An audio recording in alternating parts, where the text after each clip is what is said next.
इस हिलते हुए पेंडुलम को ध्यान से देखिए और जब आपको चुटकी की आवाज सुनाई देगी तब आप इस पूरी वीडियो को देखोगे।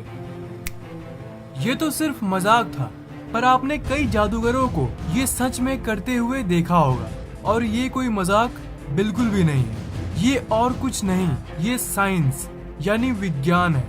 आपने ये देखा होगा कि कैसे जादूगर पेंडुलम की मदद से कुछ ही सेकंड्स में लोगों को सुला देते हैं और यहाँ तक उन लोगों से अजीब अजीब काम भी करवाने लगते हैं। जब आप ये सब देखते हो तब आप उन चीजों को इस नजर से देखते हो। आप उस जादूगर को देख के सोचते होंगे कि इसमें तो कोई लॉजिक यानी कोई तर्क है ही नहीं, ये तो नकली लगता है।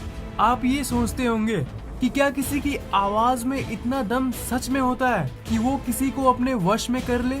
क्या उस हिलने वाली पेंडुलम में इतनी ताकत होती है कि वो सच में किसी को अपने उंगलियों पे नचा सके?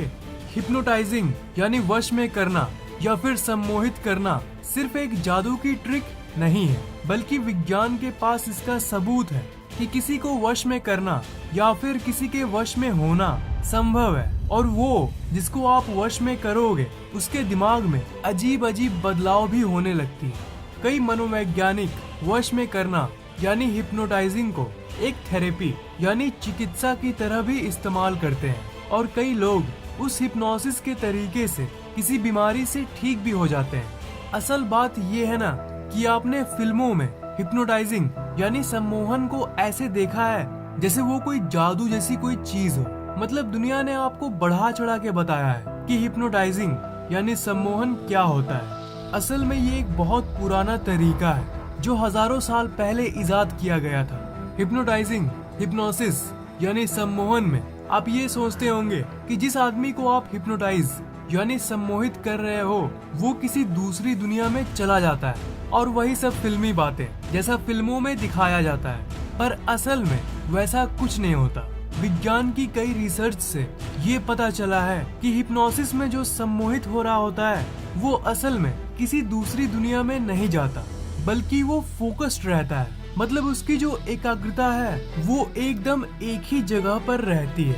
विज्ञान के अनुसंधानों में जिनको सम्मोहित करना है उसे एक ऐसे कमरे में ले जाया जाता है जिसमें कोई भी डिस्ट्रैक्शन ना हो, मतलब जिसमें कोई भी बाहर की आवाज न घुस रही हो, एकदम शांति हो। कभी कभी बैकग्राउंड में एक म्यूजिक को बजा दिया जाता है, पर चाहे जो भी करे, जो सम्मोहन करता है उसका सबसे मुख्य मकसद एक ही होता है और वो है उस आदमी की फोकस यानी एकाग्रता को एक ही जगह पर लाना।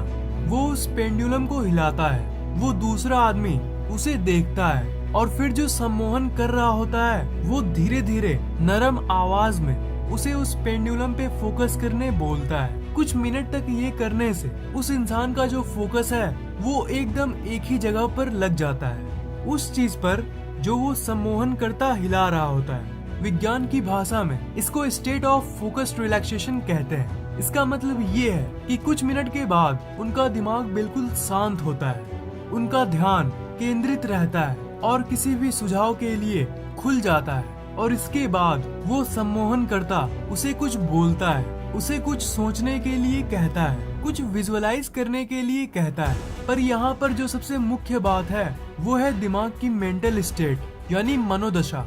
जब दिमाग पूरी तरह से किसी पेंडुलम या फिर किसी हिलती हुई स्टॉप वॉच पे केंद्रित होता है तभी ये काम करता है। मतलब अगर कोई इंसान किसी दूसरे इंसान को इतना फोकस्ड करा दे, ध्यान को इतना केंद्रित करा दे, चाहे वो किसी भी चीज की मदद से, चाहे कोई पेंडुलम या फिर कोई स्टॉप वॉच, तब आप उसे हिप्नोटाइज करने यानी उसे अपने वश में करने में कामयाब रहेंगे। सम्मोहन में आप किसी दूसरे इंसान की कॉन्शियस माइंड यानी सचेत दिमाग को बाईपास करके यानी उसे छोड़ के डायरेक्टली उस इंसान के सब कॉन्शियस माइंड यानी अवचेतन दिमाग को कंट्रोल करते हो।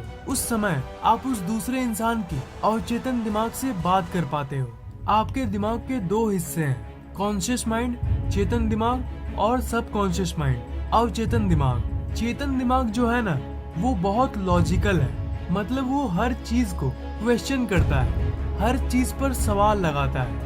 आपके कानों में जो भी बात जाती है उसे गौर से सुनता है कि ये सही है या नहीं, और अगर कोई बात उसे सही लगती है तब वो उसे अंदर भेज देता है। अंदर मतलब उसे आपके अवचेतन दिमाग यानी सबकॉन्शियस माइंड में भेज देता है। और जब वो बात किसी के अवचेतन दिमाग में चली जाती है तब वो इंसान चाह के भी किसी बात को मानने से अपने आप को नहीं रोक पाएगा।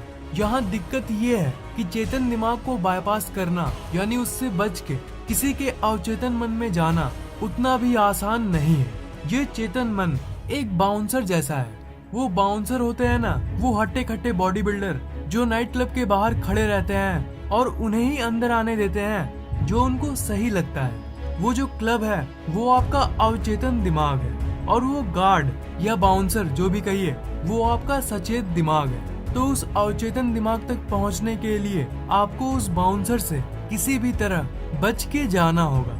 तो हिप्नोसिस यानी सम्मोहन में ये होता है कि आप उस सचेत दिमाग को भटका देते हो। उस दिमाग का सारा ध्यान उस पेंडुलम की तरफ होता है। तो सारी एकाग्रता उस हिलते हुए पेंडुलम की तरफ होने के कारण उस टाइम जो हिप्नोटाइज कर रहा होता है, उस टाइम जो सम्मोहित कर रहा होता है, वो जो भी बोलता है वो उसके अवचेतन दिमाग में चली जाती है। उस समय कोई भी बात जो उस व्यक्ति को बोली जाती है वो उसके अवचेतन दिमाग में डायरेक्टली घुस जाती है।